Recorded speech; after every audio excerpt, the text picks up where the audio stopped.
Voilà, eh ben, c'est heureux pour moi de pouvoir en ce moment rendre ce que l'on appelle le témoignage. Voilà. Le Seigneur a dit, vous recevrez une puissance, l'Esprit de Dieu, survenant sur vous, et vous serez mes témoins. Et pour cela, il a fallu qu'un jour, préalablement, je donne ma vie à Jésus-Christ. Parce que si on ne donne pas sa vie au Seigneur, que peut-on dire de lui? L'Écriture déclare, un homme ne peut donner que ce qu'il a reçu d'en haut. C'est Jean qui a pu dire cela en parlant de Jésus. Il dira, lui, il faut qu'il croisse et que moi, je diminue. Eh ben, c'est ce qui m'est arrivé. J'avais 18 ans, c'était en 1964, donc on est en 2014, donc ça fait 50 ans que j'ai donné ma vie à Jésus-Christ. Et quel bonheur! On ne regrette pas de donner sa vie à Jésus-Christ. C'est le bonheur total. C'est une force qui nous habite. Le Seigneur est là, le Seigneur nous accompagne, le Seigneur nous renouvelle. Mais il y a ce point de départ. Et il faut toujours revenir à ça. On ne peut pas l'oublier. On n'oublie pas ce jour où l'on a donné sa vie à Jésus. Alors, j'avais 18 ans. Je faisais partie de cette jeunesse des années 60, accro de ceci, de cela, touchant un petit peu à tout, un cœur pas en paix. Néanmoins, j'avais quand même la Bible entre les mains. Ma famille était d'une religion qui avait la Bible. Mais la Bible n'était quand même pas intervenue assez profondément dans mon cœur pour me libérer de toutes ces chaînes qui me tenaient captif, qui m'entraînaient loin de Dieu dans des choses qui n'étaient pas bien. Pas bien du tout même, pas bien du tout. Et un jour, eh bien, voilà, l'appel du Seigneur a retenti. J'étais un peu déjà travaillé, je me posais des questions, je me disais, mais pourquoi la vie, pourquoi qu'est-ce que... Et puis la mort, qu'est-ce qu'il y a après? Je me posais des questions, j'étais pas en paix, et loin s'en faut. Parce que ma vie était un reproche permanent. J'avais l'Écriture entre les mains et ma vie me montrait que, cette parole me montrait que quelque chose ne tournait pas rond en moi. J'étais très hypocrite, menteur, voleur aussi, hélas, hélas. Et voilà qu'un jour, dans ma boîte à lettres, on m'a mis une simple invitation, une communauté évangélique de ma propre ville qui évangélisait et qui mettait des invitations dans les boîtes à lettres. Donc m'a invité. Et avec ma maman, nous avons pris cette invitation et nous avons décidé d'y répondre. Il faut dire que je n'étais pas très en forme à ce moment-là. Je souffrais déjà, jeune pourtant, de rhumatisme chronique. Et je souffrais passablement. Et dans ce prospectus, on parlait aussi de la guérison. On disait que Jésus guérit les malades. Et oui, je peux attester qu'au cours de ma longue vie avec Dieu, je peux attester que le Seigneur vraiment guérit les malades, car il est dit que Jésus, dans ses meurtrissures, nous a acquis la guérison. Et nous avons été écouter la prédication de l'Évangile. Et là, j'ai écouté attentivement ce que le prédicateur disait, un prédicateur simple, humble, mais rempli de l'Esprit du Seigneur, et qui annonçait la parole de Dieu avec autorité, et proclamait le salut, la promesse de Dieu en Jésus-Christ. Et toutes ces choses étaient totalement nouvelles pour moi. Jamais je n'avais entendu une telle invitation, une telle affirmation, d'abord que j'étais pécheur, et que j'avais besoin de me repentir pour accepter la grâce, pour marcher, rentrer désormais dans une vie nouvelle. Qu'est-ce que toutes ces choses voulaient dire? Mais une chose, surpasser toutes les autres, par-delà les paroles merveilleuses, néanmoins de ce prédicateur, il y avait quelque chose qui attirait mon âme. C'était l'amour de Dieu. Je sentais que Dieu m'aimait, que ce que me disait ce prédicateur était vrai, était authentique. Quoi? Dieu m'avait aimé? Comment? Dieu m'avait pardonné? Dieu voulait prendre ma vie en charge. Jésus était vraiment celui qui avait quitté la gloire pour venir dans le monde comme un simple homme d'abord, et puis ensuite donner sa vie sur le bois maudit de la croix. Car le message parlait de la croix. Le message parlait avant tout de la croix. Et alors que j'étais là à écouter, je commençais à comprendre quelque chose que je n'avais encore pas compris. Dieu m'avait aimé en son Fils à la croix du Calvaire. Alors que j'étais là, en écoutant cet évangile, je regardais un petit peu les gens qui avaient l'air heureux, qui frappaient dans leurs mains, qui chantaient à tue-tête les cantiques. La joie du Seigneur était là. Et moi, j'étais là au milieu de ces gens, un peu surpris.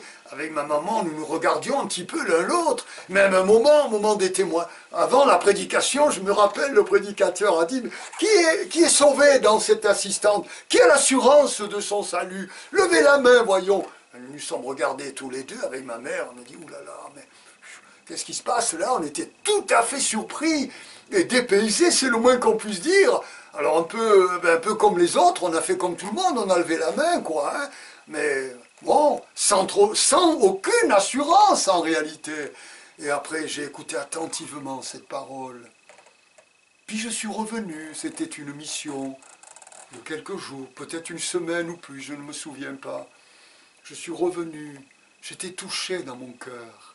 Je sentais que Dieu faisait quelque chose en moi, que Dieu m'appelait à lui laisser mon péché, à lui laisser ma vie.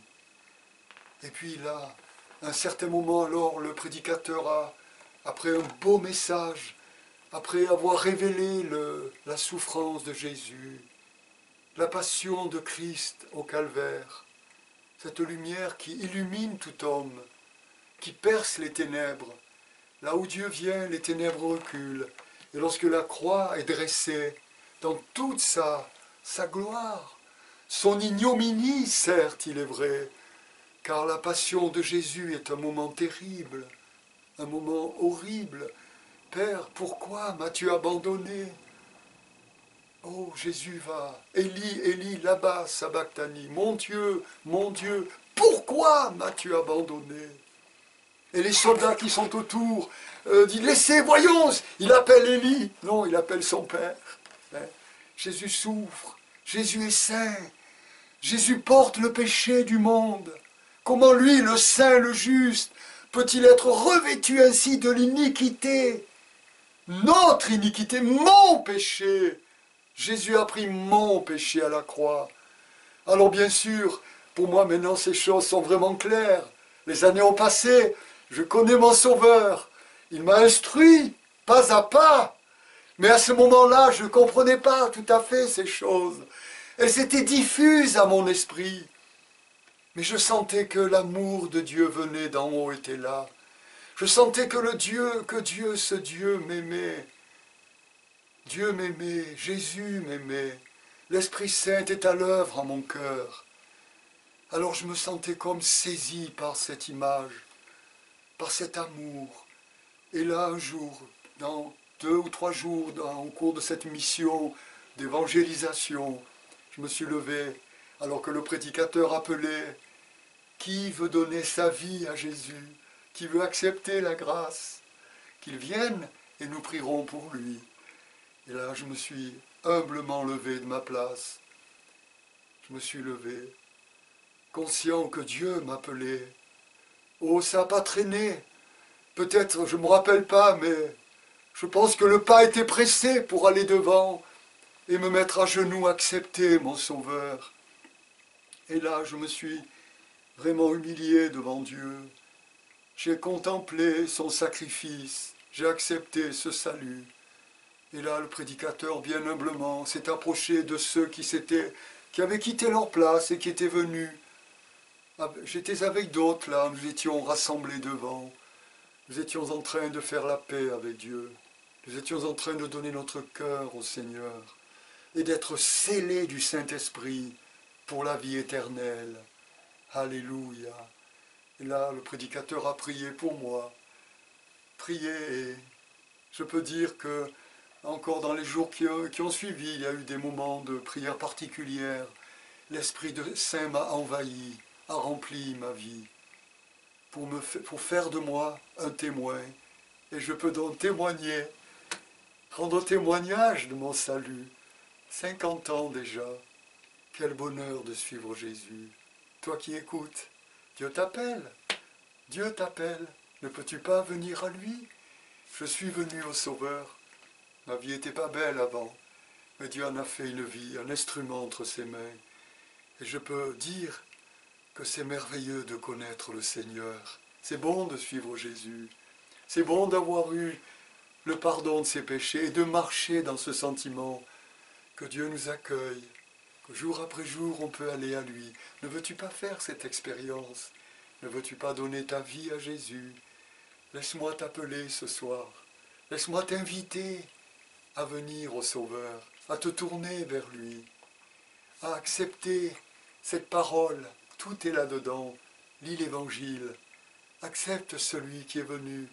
Jean-Baptiste, le voyant venir à son baptême, pouvait dire « Voici l'agneau de Dieu qui ôte le péché du monde. » Veux-tu que Jésus enlève le péché de ton cœur? Alors prions, prions quelques instants.